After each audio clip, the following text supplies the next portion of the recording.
Hi everyone. So this happened to me recently and I still can't believe it. I'm Diana, 20 years old, and I just finished my second year at culinary college. I'm spending summer break at my grandmother's house like I always do. Let me give you some background first. I have parents and an older brother Matt who's 24. Ever since I was a kid, I've been obsessed with cooking. Like seriously obsessed. When I was 10, I started looking up recipes online and watching cooking shows on TV. Then I'd go to the kitchen and try to recreate everything I saw. My parents thought it was cute at first. But as I got older, my passion only grew stronger. I spent hours experimenting in the kitchen, trying new techniques, mixing flavors that probably shouldn't go together but somehow worked. I talked about becoming a restaurant chef constantly. At family dinners, at school, with friends, everyone knew about my dream. My parents started getting worried when I was in high school. That's when I announced I was applying to culinary college. Diana, you need to think about getting a normal education, my dad said during one of our many arguments about my future. Working as a cook won't bring you much income. You'll spend your whole life standing in a kitchen at a stove. A girl like you should choose intellectual work instead. My mom agreed with him. You should get a serious profession, honey. If you want to keep cooking, make it a hobby. Look at your brother Matt, he went to financial college and he's doing great. They kept pushing me to follow Matt's path. But I knew what I wanted. When I refused to change my mind, they dropped the bomb. We won't pay for culinary college, my dad said firmly. We'll only pay for your education if you choose a normal profession. I was devastated. All my dreams seemed to crumble in that moment. But then my grandmother stepped in. She's always been my biggest supporter. I'll pay for your culinary education, she told me privately. Don't let anyone stop you from following your passion. So I moved to another city for college. That's when things got really bad with my parents. They basically cut me off completely, no calls, no texts, nothing. For 2 whole years, they acted like I didn't exist. The only family I had contact with was my grandmother. During holidays and breaks, I'd come stay with her. She lives just a few houses away from my parents, which made the whole situation even more awkward. I threw myself into my studies. To support myself, I got a part-time job as a cook's assistant at a small restaurant in the college town. The work was hard but I loved every minute of it.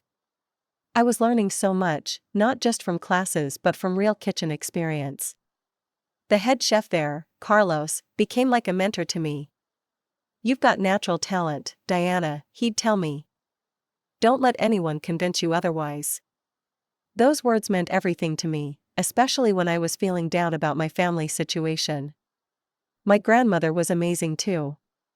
Every time I visited her, she'd let me cook for her and give me honest feedback. This sauce needs more acidity, she'd say, or the seasoning is perfect on this dish.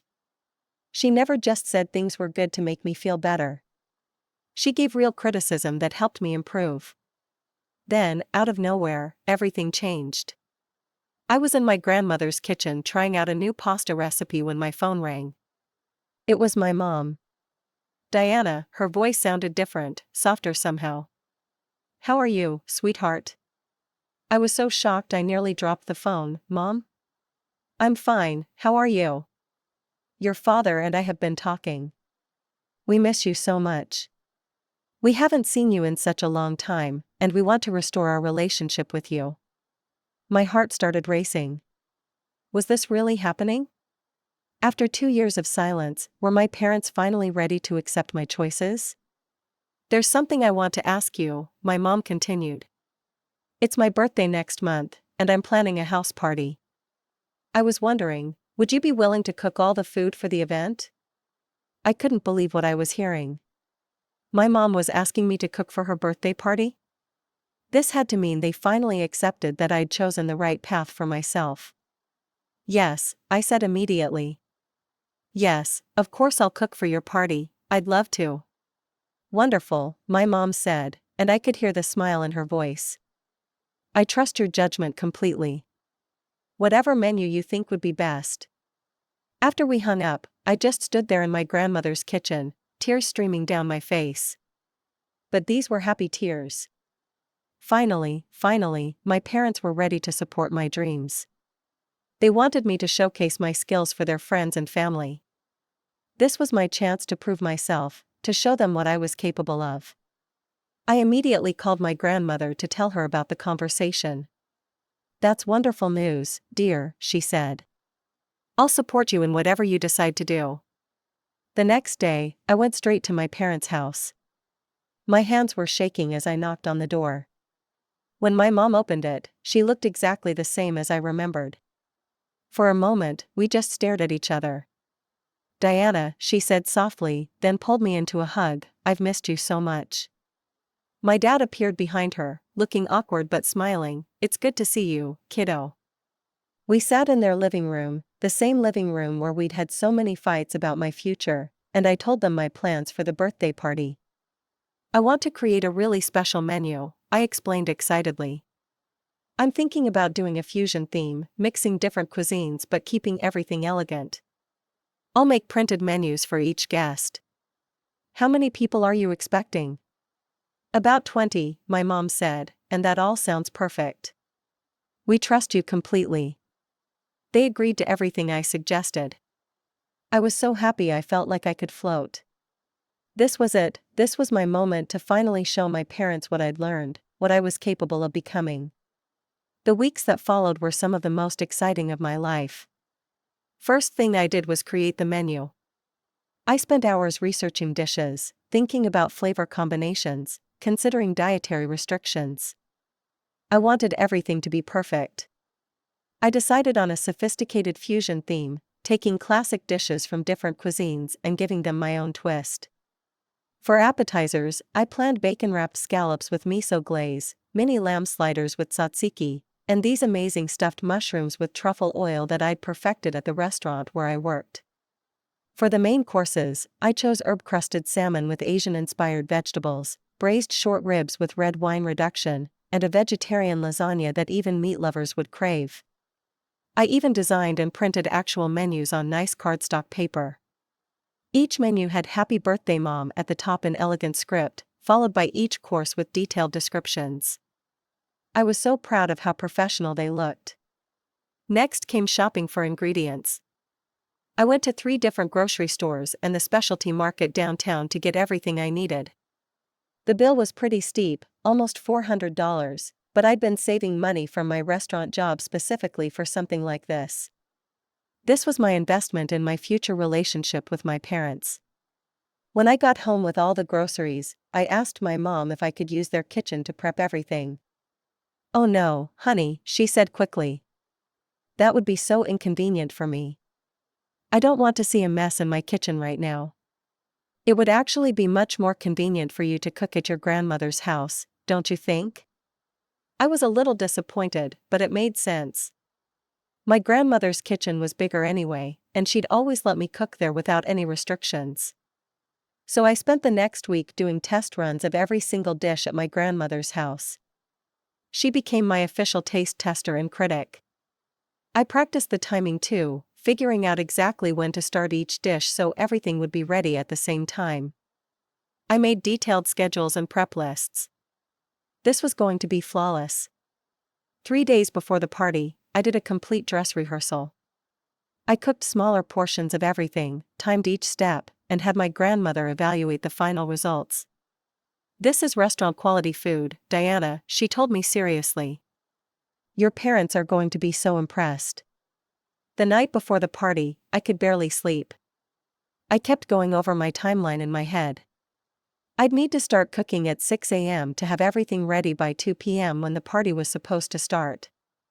The salmon needed to be timed perfectly so it wouldn't overcook. The short ribs required hours of braising. The appetizers had to be assembled fresh. I set 3 different alarms and laid out all my cooking clothes. I even polished my good serving platters and arranged all the ingredients by prep time. The morning of the party, I was up at 5:30 a.m., too excited to sleep any longer. I got dressed, drank some coffee, and headed to my grandmother's kitchen. Good luck today, sweetheart, my grandmother said, giving me a hug. I'm so proud of what you've accomplished. By 6 a.m., I was in full cooking mode.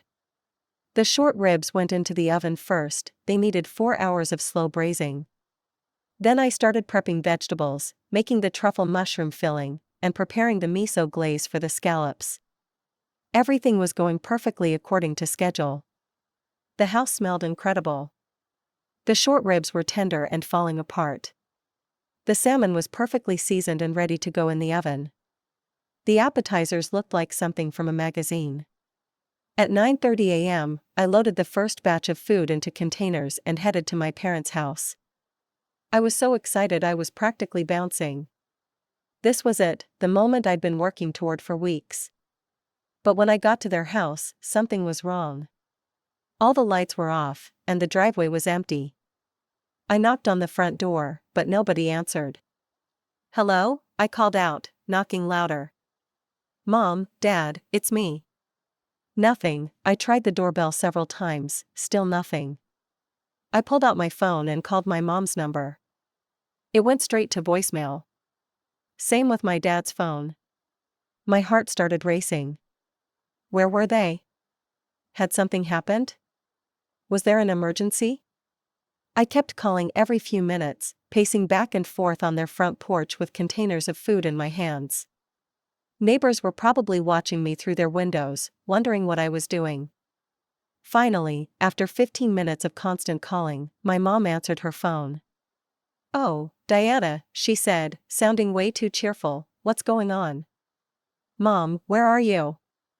"I'm at your house with the food, but nobody's here. The party starts in a few hours and I need to set everything up." There was a pause, then my mom started laughing, actually laughing. "Oh sweetheart," she said in a tone I'd never heard before. "I think there's been a misunderstanding. We're not having the party at home. We decided to have the party at a restaurant instead. The professional chefs here are going to handle all the food." I felt like the ground was disappearing beneath my feet. But I've been cooking for weeks. I have food for 20 people right here." "I know, honey, but we just couldn't risk it. We can't trust you with something this important. These are professional chefs from a real restaurant, not just a culinary student. We didn't want to risk our health or our guests' health on your experiments." I couldn't believe what I was hearing. Then why did you ask me to cook in the first place? There was another pause. When my mom spoke again, her voice was cold. "Your father and I wanted to show you that you've chosen the wrong profession. We wanted you to see that you've failed as a cook. You're just an ordinary student pretending to be something you're not." I hung up the phone and just stood there on my parents' front porch, holding containers of food I'd spent weeks perfecting. Then the tears started. I'm talking ugly crying, the kind where you can't breathe properly and your whole body shakes. I somehow managed to drive back to my grandmother's house through the tears. When I walked in carrying all those containers, she took one look at my face and knew something was wrong. "What happened, sweetheart?" she asked, rushing over to me. I told her everything through sobs. How my parents had tricked me, how they'd never planned to eat my food, how they said I was just a student with no reputation who couldn't be trusted. "I already know about this," my grandmother said quietly. "Your mother called me about an hour ago. She invited me to their restaurant party." My heart sank even further. "Are you going?" "Absolutely not," she said firmly. I told her I refused to go to this birthday party, and after what they'd done to you, I don't want to communicate with your parents anymore. That meant a lot to me, but I still felt completely devastated. I looked at all the food containers covering her kitchen counter and dining table. Perfect dishes that nobody would ever eat. "I guess I'll have to throw it all away," I said miserably. "Don't you dare," my grandmother said, "not yet anyway." I remembered that I'd been posting about this party in my culinary school group chat for the past few days. I'd shared photos of my prep work and asked my classmates for advice on seasoning and presentation. They'd all been so supportive and excited for me. I opened the chat and typed through my tears, "Hey everyone. Something terrible just happened.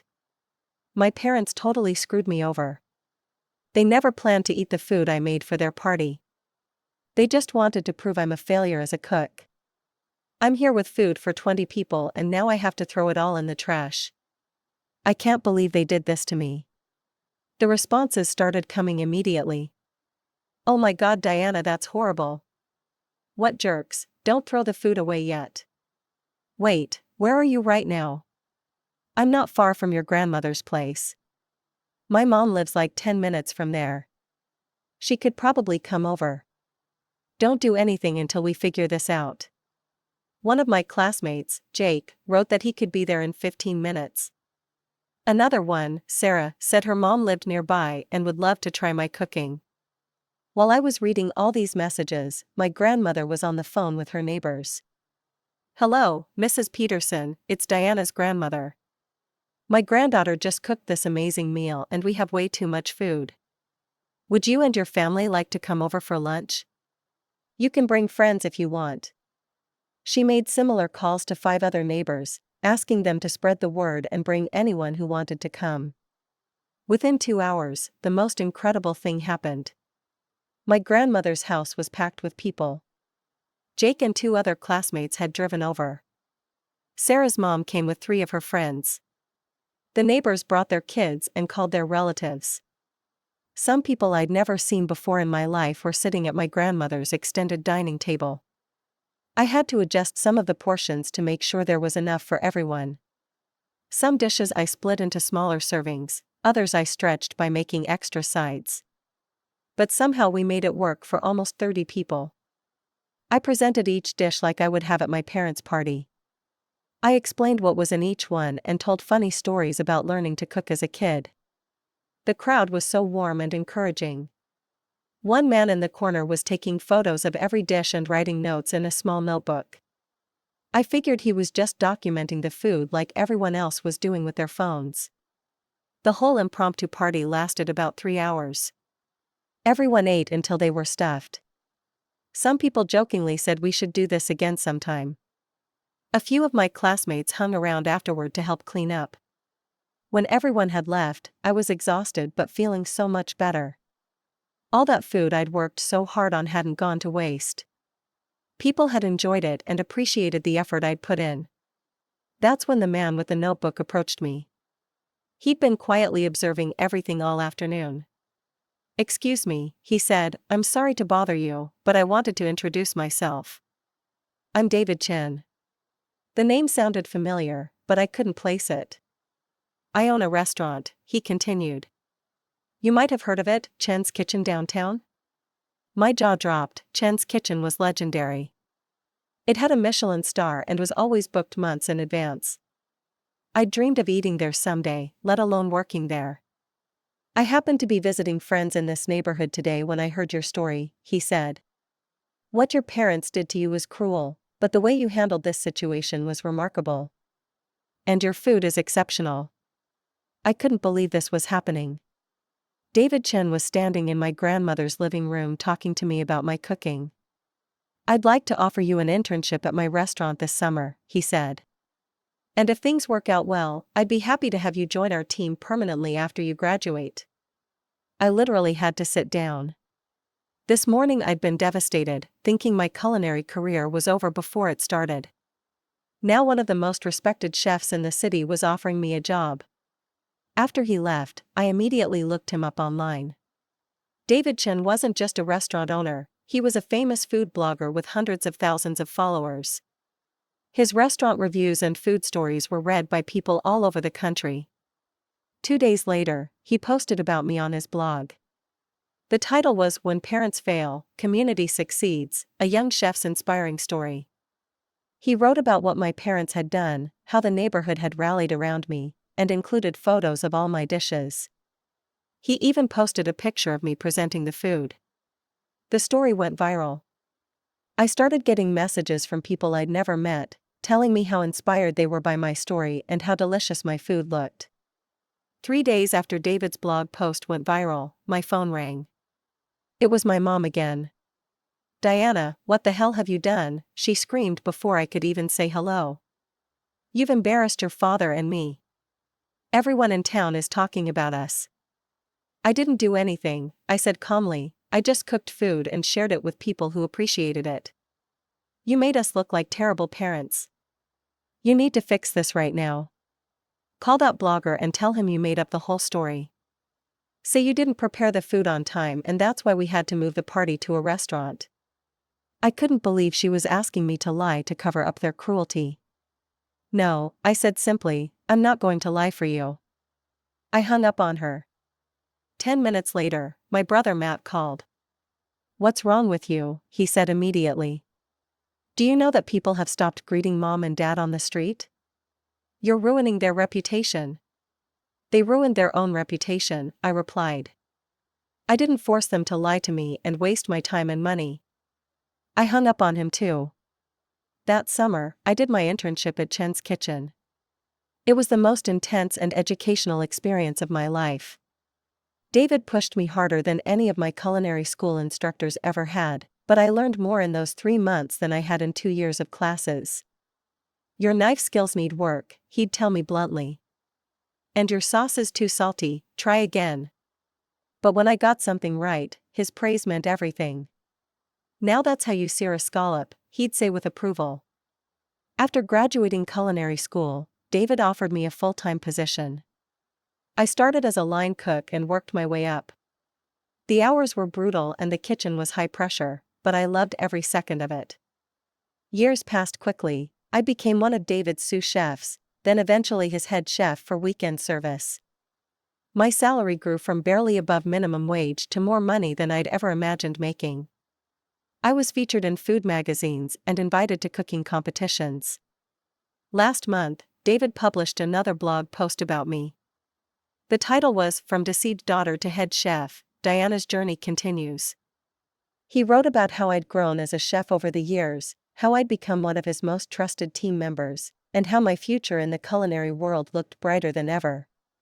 He included photos of some of my signature dishes and mentioned my salary, which was now 6 figures. 2 days after that post went live, guess who called me? Diana, sweetheart, my mom's voice was sickeningly sweet. We read the article about your success. We're so proud of you. I almost laughed, really? That's interesting. We're actually having some financial difficulties right now, she continued. Your brother Matt got caught up in some trouble at work. There's a fraud investigation and he might face charges. We really need your help. My help? I asked. We need money, Diana, just to get us through this rough patch. You're making so much now, and we're family. I was quiet for a long moment, thinking about that day when I stood on their porch with containers of food, crying because they deliberately humiliated me. No, I said finally, I won't help you. And I want you to forget about me forever, just like you did for 2 years when I was in college. Diana, you can't be serious. I hung up. The next day, I was working lunch service when our hostess came back to the kitchen looking flustered. Chef Diana, she said, there are 2 people at the front demanding to see you. They say they're your parents and they won't leave. I sighed and asked David to cover for me. When I got to the front of the restaurant, there they were, my mom and dad, looking older and more desperate than I remembered. Diana, my mom said loudly, causing other diners to stare. We need to talk to you right now. You need to leave, I said quietly, this is my workplace. We're not leaving until you agree to help us, my dad said, raising his voice. After everything we've done for you. That's when David appeared beside me. Is there a problem here? He asked in his calm but authoritative voice. These people are disturbing our other guests, I told him, they need to go. David nodded and gestured to our security staff. Please escort these individuals out of the restaurant. And make sure they understand they're not welcome back. My parents started protesting loudly as security guided them toward the door, but David was already walking away. The other diners watched in shocked silence as my parents were removed from the restaurant. That evening, David posted about the incident on his blog. He called it the final chapter, when success brings out the worst in people. He wrote about how my parents had shown up making demands and threats, how they'd disturbed other guests, and how they'd been permanently banned from the restaurant. He even included a photo of them being escorted out by security. My phone started ringing constantly after that post. My parents, my brother, even some extended family members I barely knew, all calling to yell at me for shaming the family and threatening to sue me. But you know what? I don't care anymore. When they called threatening legal action, I just laughed. If you have money for lawyers, I told them, then you have money for everything else you need. Now I'm 25 years old and head chef at one of the most respected restaurants in the city. I make more money than my brother ever did at his financial job, even before his fraud charges. I love what I do every single day. I still visit my grandmother regularly, and she's so proud of how my life turned out. Sometimes I think about that devastating day when my parents tricked me into cooking for a party they never intended to have. At the time, it felt like the worst thing that could ever happen to me. But honestly, it was the best thing that ever happened. If they hadn't betrayed me like that, I never would have met David, never would have gotten my big break, never would have proven to myself just how strong I really am. My parents thought they were showing me I was a failure. Instead, they gave me the push I needed to become exactly who I was meant to be.